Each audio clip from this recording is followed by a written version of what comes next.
Well, good morning, and thank you to the Lagos Business School and Co-Creation Hub for hosting me, and to all of you for joining us here, and including those of us joining us online.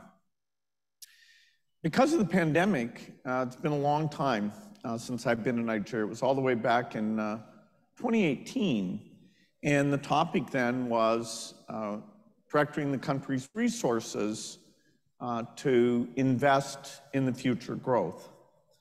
And of course, implicit in that was investing in education and really empower the young generation. And so today, it's very exciting to have a group of young innovators here talk to you about the incredible potential you have to drive this country forward. When I was young, even in my teens, I was thrilled that not only was it fun to write computer code, but I could see that we were creating tools that would improve lives, that would create kind of a digital revolution through the PC, the phone, and the internet, and make life better for people. And that was thrilling to be part of it. And I'm sure you see that opportunity here, that your work can not only be fulfilling for you, but also help the country develop. There's really a lot of opportunity now because of new technologies to improve all the different sectors, you name it, health, education, finance. Now, Nigeria is in some ways a contrast. The challenges I talked about 5 years ago, focusing the finances on investments in the future, having strong finances, having a level of stability economically and in terms of security that allows for long-term investments. Those are challenges. And so even as you do great work, your voice, your influence to drive the policies to use these resources for the future will be very important. When it comes to making the world a better place, talented young people like yourself are the world's most important asset. And that's good news for Nigeria because it has one of the biggest young populations in the world. It's continuing to grow.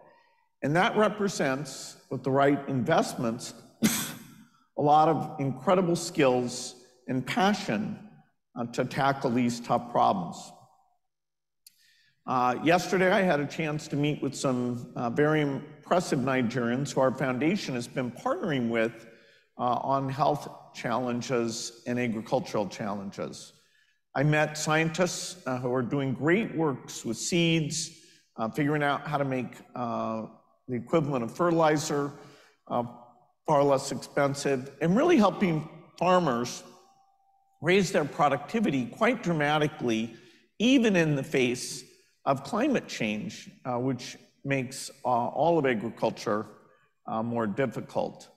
I also, in the health sector, went over and saw some great work to help pregnant women. This is an intervention, super impressive, about reducing anemia. And I'm told, although I didn't get to go myself this time, that the LBS Virtual Human-Computer Interaction Lab is a really great thing where a lot of the students are figuring out how virtual and augmented reality can help with a broad set of problems. Well, of course, you know, we're all, when we think about youth, both health and education are important. Nigeria is lucky to have some great educational and research institutions, and those are something to build on. Nigeria, of course, is a hub for venture capital and financial technology.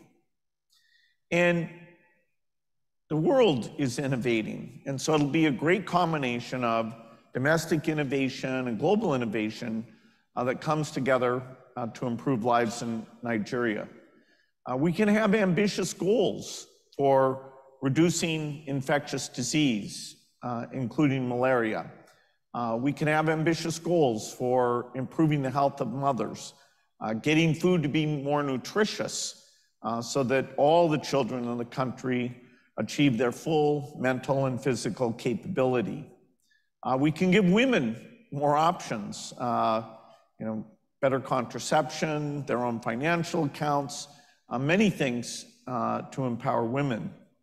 And of course, the latest technology that we're all talking about, and we'll engage, I'm sure, quite a bit in the Q&A today, is how we're going to take AI and use that in positive ways. A lot of talk about the challenges, and that's valid, but you'll hear from me that the opportunity that you have to take these advances and put them into all fields, but particularly health and education, has me very excited. Of course, being here in Nigeria, I can't help but mention the amazing creativity that goes on here. Afrobeats from Nigeria are popular everywhere. When my daughter Phoebe heard I was coming to Nigeria, she said, "Oh, you're lucky, you get to go see Burma Boy and Rima." So I had to look them up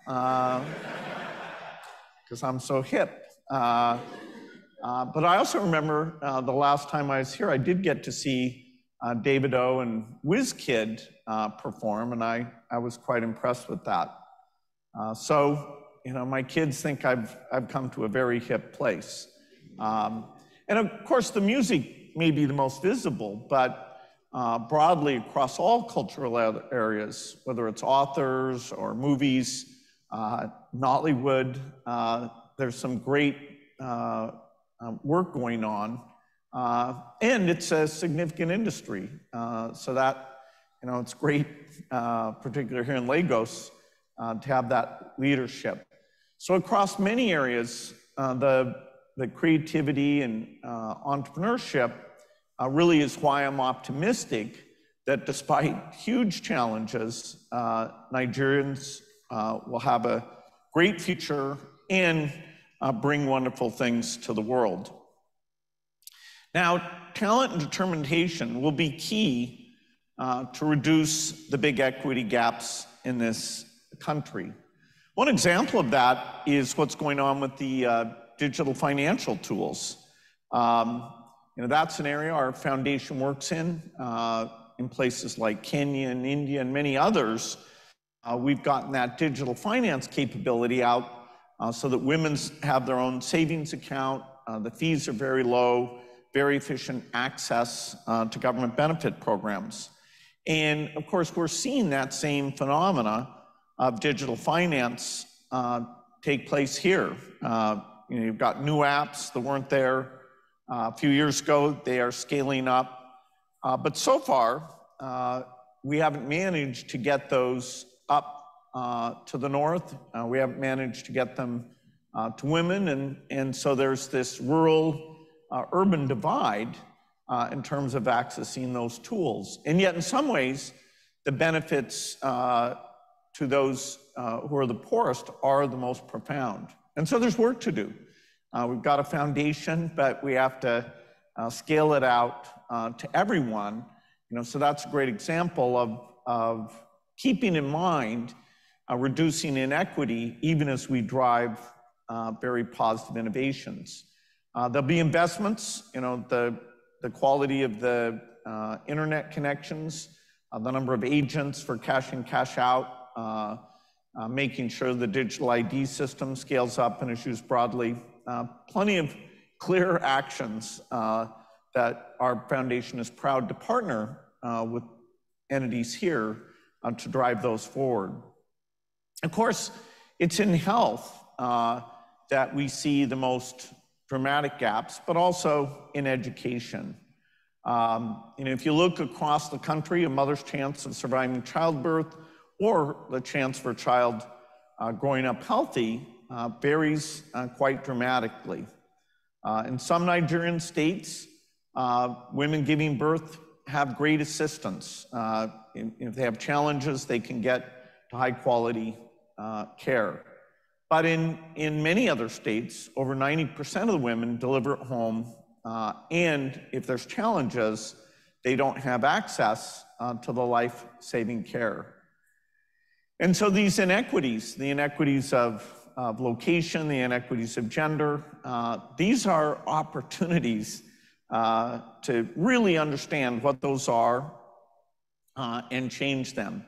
You know, education, the women's education varies a lot.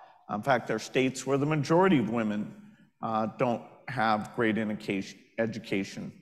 So this is an imperative to take these advances, whether it's digital or AI or anything we're doing, and apply these in health and education. And that's where our foundation has had an opportunity to work with great partners here. And certainly up to the pandemic, we were making great progress, and now we see that progress can resume. And so, you know, AI is going to be used for things like designing malaria drugs. You know, malaria is a great example where there's not a great market opportunity, and so the normal approach wouldn't prioritize that. But when we put on this lens of inequity, obviously that's something very important. With AI, our foundation just recently put out a challenge to ask for ideas about using an AI to reduce inequity. And we reached out and got 1,300 proposals, and half of those came from Africa. And my next visit back to the continent, which will be in October in Senegal, we'll have a chance to celebrate the winners of that contest that look very, very promising. And so we can accelerate progress in these key areas. A good example of that is some of the things I got to see yesterday. I was with Dr. Basedi Ofalabi, and she's a professor at the University of Lagos, and she's working on the challenge of anemia in pregnant women. And anemia causes many, many problems. You know, it makes a woman very fatigued, but it also dramatically raises the risk of hemorrhage, prematurity, and actually reduces the brain development for the child. It's very important, even during pregnancy, to have enough iron so that process can get off to a big start. Now, this is an example of a condition that hasn't gotten enough attention from the medical community, but there are some new, even low-cost ideas for it.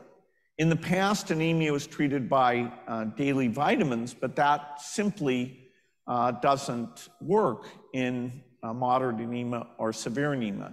And so the approach that she's piloting is using intravenous administration, where just for one time, for about 15 minutes, sometime in the second trimester, you give this infusion, and what we're seeing is dramatic results. And of course, you know, the anemia is more challenging in some states than others. So these tests and seeing the great impact is not just being done here, also in River State, in Kwara, and in Kano. And so we think that this intervention is low cost enough, and we can train enough healthcare workers that we can get that out very broadly to almost all the women in the country. Another area that's very important is agriculture, and that's why I met with the partners we've been funding, including ITA yesterday. The idea of using biofertilizers so you don't have to buy quite as much fertilizer, but you get the big crop productivity is very, very exciting. You know, the goal here in agriculture is very clear. Africa, including Nigeria, has great land, and there's absolutely no reason that it shouldn't be a net exporter instead of a net importer. And we see the problem that causes, you know, now that with the turmoil in Europe with the Ukraine war, that's driven food prices up. to the detriment of Africa, rather than that coming out as an opportunity for greater exports and job creation. And so innovation doesn't just exist in digital and health. By making better seeds, using cell phones to get weather information out, to get advice to farmers about what's going on, magic seeds plus digital innovation will let us increase agricultural productivity. And that feeds back to nutrition, and that feeds back to health. And that, of course, are those enabling investments, along with education, that make the youthful generation the incredible asset here. I had a chance on Monday to meet with the newly elected president and encourage him that as resources are being allocated to keep these challenges of inequity in mind. We really do need to drive access to the key building blocks. For example, in health, with the limited budgets, right now there's only $10 spent per person. And yet, even if you just look at sub-Saharan Africa, that's over $30. Now, even at that level, you can do a good job running a primary healthcare system. You can get vaccines out to all the children and make sure they get nutritious food. But, we're not there today, and a lot of finance and organization with that as a priority and good execution will be very key. So our foundation is excited to be here. We've been in Nigeria a long time. I'm always excited about that. We've also been able to work with incredible local partners. When we've done things like malaria eradication, there was a lot, polio eradication. There was a lot of innovation. For example, getting population counts, which was done by satellite photography, or tracking the quality of the campaign. So we've had partners like Solina and HSCL, built up great capabilities. In fact, they used those skills to help out a lot during the COVID challenge. You've got the Society for Family Health that's doing great work, making sure women know about their contraceptive choices and making sure those are available. TechnoServe is here as a partner that helps with the agriculture, along with GAIN, which is focused particularly on the food fortification. And so, a lot of amazing work going on, a lot of big challenges. And so I look forward to seeing all the ways that you working together can make life in Nigeria better every year for everyone. Thank you.